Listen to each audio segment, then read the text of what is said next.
May and Hollis's dining room had always been a place of comfort. The brick colonial in Upper Arlington smelled of roasted chicken and garlic, the kind of meal my mother swore would speed her recovery after surgery. Hollis fussed with the carving knife while May, her knee still stiff, stayed anchored at the head of the table. My cousin Lark snapped photos in the background, catching the chatter and the blur of hands passing green beans. Elias squeezed my hand under the table, a quiet anchor in a house that carried both history and fault lines. For the first half hour, everything felt almost ordinary. Hollis teased me about Buckeyes football stats. May kept urging seconds, and laughter lifted the weight of the past few weeks. I thought maybe, for once, dinner would be just dinner. Then Cormac pushed back his chair. The scrape on the hardwood sliced through the conversation. He was standing, tall and deliberate, eyes fixed on me. "You stole my wallet," he said, his voice sharp enough to silence the room. At first I thought he was joking. The room stilled, forks paused in midair, before I could even form words. He bent toward the canvas tote resting by my chair, plunged his hand inside, and pulled out his black leather wallet like a magician with a trick. He held it high, triumphant, as though the performance itself proved the crime. Gasps circled the table. Hollis froze with the carving knife. May's lips parted, but no sound came out. I felt every gaze pressing on me, the sting of suspicion before I'd even spoken. "I didn't take anything," I said, the words catching in my throat. But Cormac only sneered, shaking the wallet as though it were a gavel. My cheeks burned, my stomach lurched. And then, against all sense, laughter spilled out of me sharp, incredulous, unstoppable, because even in that moment of humiliation, I saw it clearly the tote wasn't mine. It was May's, and she hadn't moved from her seat all evening. And that was when the absurdity of his game finally began to reveal itself. The laughter that slipped out of me at the table wasn't just about the tote or the wallet. It was years of cracks widening all at once. Fault lines that had been there since childhood, but no one ever wanted to see. Growing up in Columbus, Cormac and I lived under the same roof but in different worlds. He was the firstborn, the boy with the easy smile and quick wit. Teachers excused his missed homework because he could charm them into believing he'd make it up. Relatives praised his confidence at reunions, calling him a natural leader. Meanwhile, I was the one with notebooks lined in perfect rows, careful handwriting, and report cards taped to the fridge not because anyone asked, but because I thought it might earn me the same applause. May stretched herself thin on double shifts at the school, grading essays by lamplight after cooking us dinner. Hollis patched up neighbors' cars in the garage for extra cash. There was little room for indulgence, yet Cormac always seemed to find his way into new sneakers or the latest video game. If I asked, the answer was, "We'll see. Maybe later."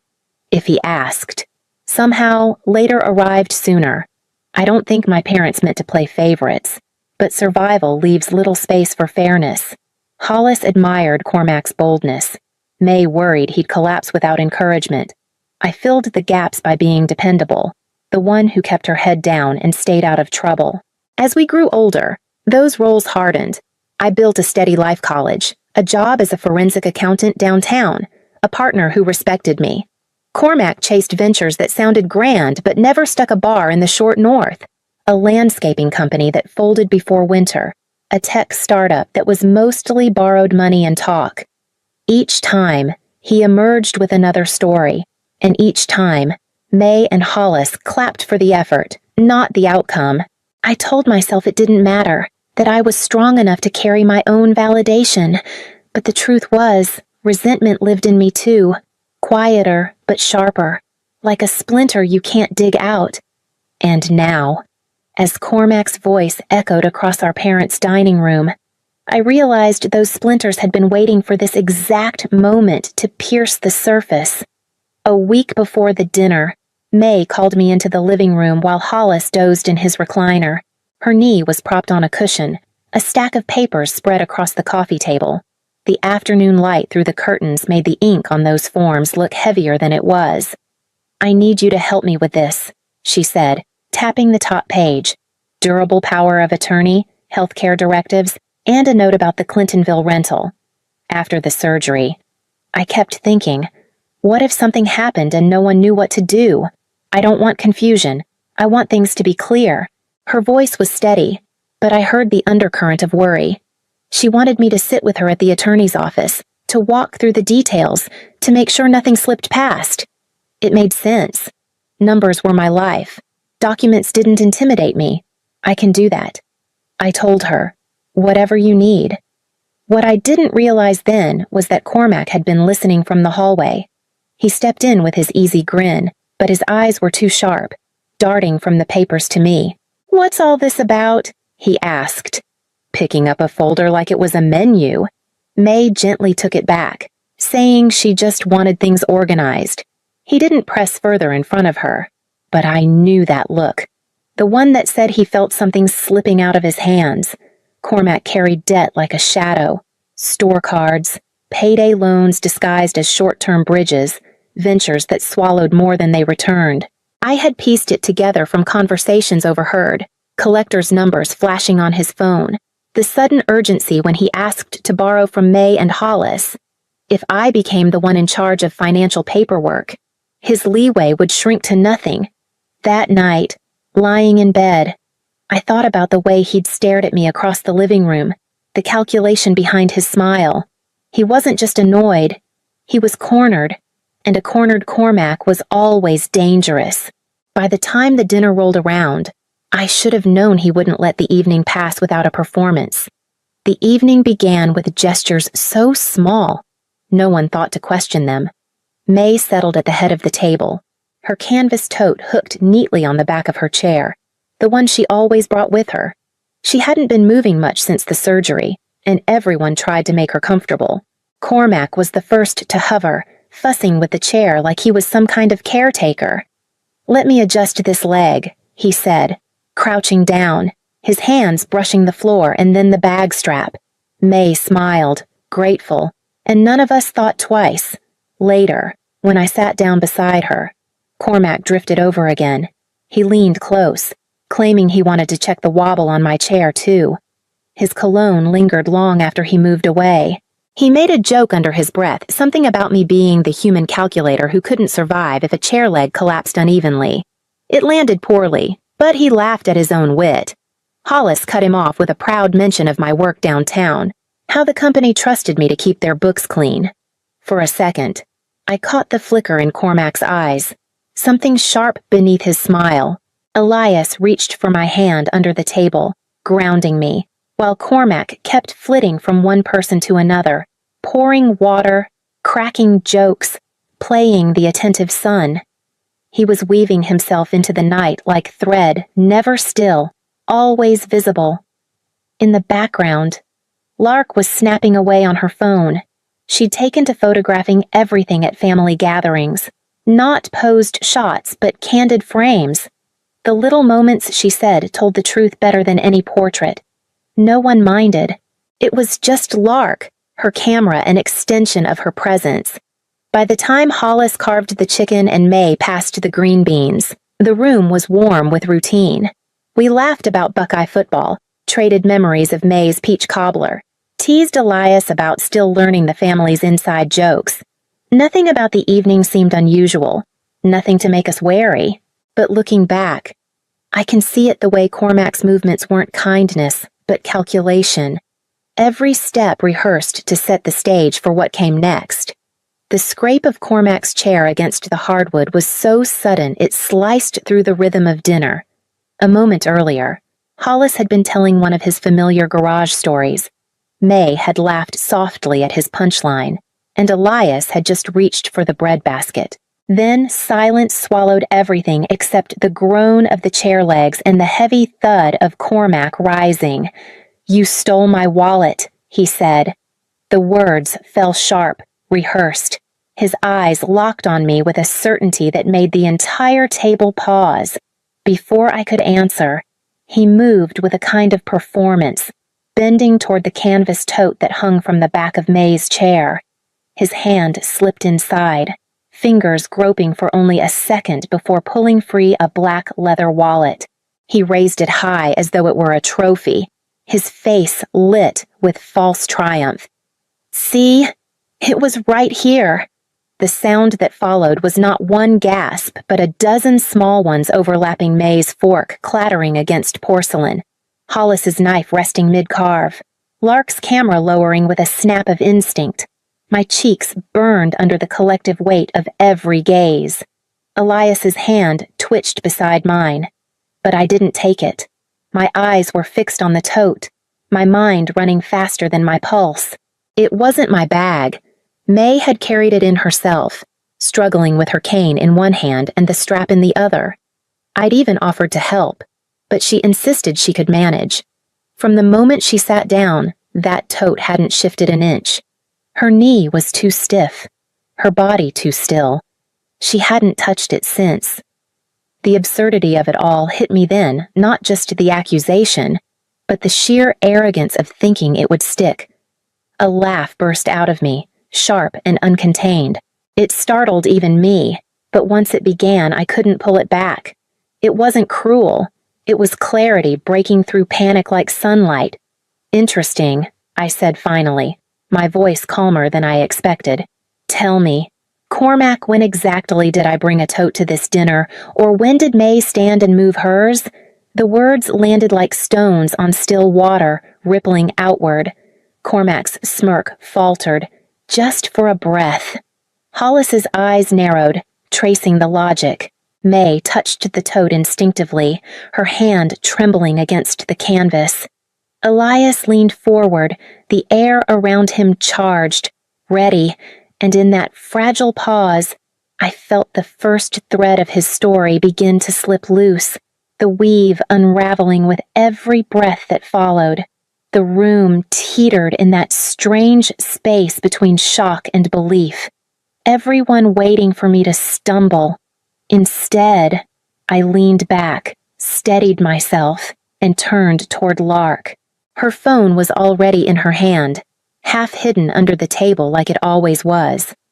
"Lark," I said quietly, "you've been snapping all evening. Can you check the clips, the live ones?" She blinked, startled, then nodded. Her thumb moved fast across the screen, scrolling through bursts of Candid's Hollis carving, May smiling, Elias passing the rolls. Then she stopped, eyes widening. "Play it," I told her.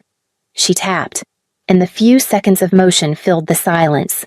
There was Cormac, crouched low near May's chair under the pretense of fixing it, his hand dipping into the tote, sliding something dark inside before standing up with that same bright smile he wore so easily. The air changed. Hollis's mouth tightened, his eyes narrowing with recognition. "That explains it," he muttered, more to himself than anyone. "Last week, a 20 disappeared from my garage wallet. I thought I'd misplaced it." May's hand trembled against the tote strap. "He asked to carry this for me earlier, said it looked heavy," she whispered, her voice breaking. "I didn't think, but I thought. I thought of every borrowed dollar never repaid, every charm-wrapped excuse, every time the family smoothed over his missteps because calling them out felt like disloyalty. Now the logic locked into place so neatly it was undeniable I hadn't brought a bag. May hadn't moved. The only one who touched that tote was Cormac. He shifted in his seat, jaw working, eyes darting around the table for someone, anyone, to come to his defense. None did. Elias reached across, his hand steady on mine, grounding me in the storm of revelation. The clip replayed in my head even as Lark lowered the phone, her face pale. The truth spread across the room like ink spilled on linen, impossible to blot out. Conversations died mid-breath, chairs creaked, but no one spoke. In that silence, I felt the weight shift. Cormac had thrown his accusation like a stone, but it was already rolling back toward him. Cormac finally broke the silence with a laugh that was too sharp, too brittle. "So what if I moved a wallet? You've all been dying to believe she's the saint and I'm the screw-up. Congratulations. You got your proof. His eyes locked on mine, and the grin slipped. You think you're better because you sit in some office with spreadsheets. You've been angling for control ever since May mentioned those documents. Durable power of attorney, transfer deeds, health directives. You'd love to have everything running through you. I felt May flinch, her hand closing tighter around the tote. Hollis set down his knife with a heavy clink. Cormac kept going, his voice rising. If she's the one in charge, then what's left for me? Nothing. Just the brother who couldn't measure up. And don't pretend you didn't know if she gets those papers signed. Every mistake I've ever made will be written in ink. Hollis's face sagged with something between shame and fatigue. I co-signed one of his loans years ago, he admitted quietly. Thought it was a chance for him to stand on his own. It went bad. I've been carrying the weight since. May drew in a breath, her voice steadier than I expected. That's exactly why the papers need to be signed. We can't afford more chaos, but there will be safeguards this time. No one will carry debts that don't belong to them. Cormac's bravado slipped, his shoulders sinking. For a flicker, the mask cracked no arrogance, just a man exposed. He opened his mouth, but no excuses came. Only silence stretched between us, heavy as the truth that finally lay bare.